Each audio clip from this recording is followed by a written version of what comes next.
ఆంధ్రప్రదేశ్లో చంద్రబాబు ప్రభుత్వం వైసీపీ కార్యకర్తల్ని టార్గెట్ చేస్తూ తప్పుడు కేసులు పెడుతోందని ఆ పార్టీ అధినేత వైఎస్ జగన్ ఆరోపించారు. తమకు నచ్చిన వాళ్లతో వైసీపీ కార్యకర్తలపై తప్పుడు ఫిర్యాదులు చేయించి కేసులు పెడుతున్నారని, రాష్ట్ర వ్యాప్తంగా ఇదే ధోరణి కొనసాగిస్తున్నారని జగన్ మండిపడ్డారు.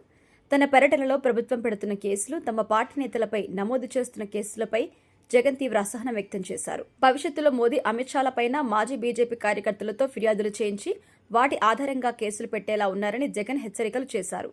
అమాయకులపై తప్పుడు కేసులు పెట్టి ఇరికిస్తున్నారని, అన్ని కేసుల్లోనూ తప్పుడు వాంగ్మూలాలే కీలకంగా ఉంటున్నాయన్నారు. దేశంలో ఎవరినైనా అరెస్ట్ చేయొచ్చని చంద్రబాబు చూపిస్తున్నారని, మోడీయే కాదు ఎవరికీ ఇందులో మినహాయింపు లేదు అన్నారు. వైసీపీ అధ్యక్షుడిపైన ఆయన, తమ పార్టీకి చెందిన గ్రామ, రాష్ట్ర స్థాయి నాయకులు, సోషల్ కార్యకర్తలపైన ఇదే సంప్రదాయం ఫాలో అవుతున్నారని జగన్ ఆరోపించారు. ఇదే సంప్రదాయం రేపు మా ప్రభుత్వం వచ్చాక దెబ్బలు తిన్న వీళ్లు అనుసరిస్తే, ప్రతిచర్యకు దిగితే మీ పరిస్థితి ఏంటి అని టీడీపీని జగన్ ప్రశ్నించారు. చంద్రబాబు వేసిన విత్తనం తప్పుడు విత్తనం చెట్టవుతుందని గుర్తు చేశారు. తప్పుడు సంప్రదాయం మానకపోతే ఎవరి చేతిలోనూ వ్యవస్థ ఉండదు అన్నారు. చాలా అంటే చాలా తప్పు చేస్తున్నారని చంద్రబాబును విమర్శించారు జగన్.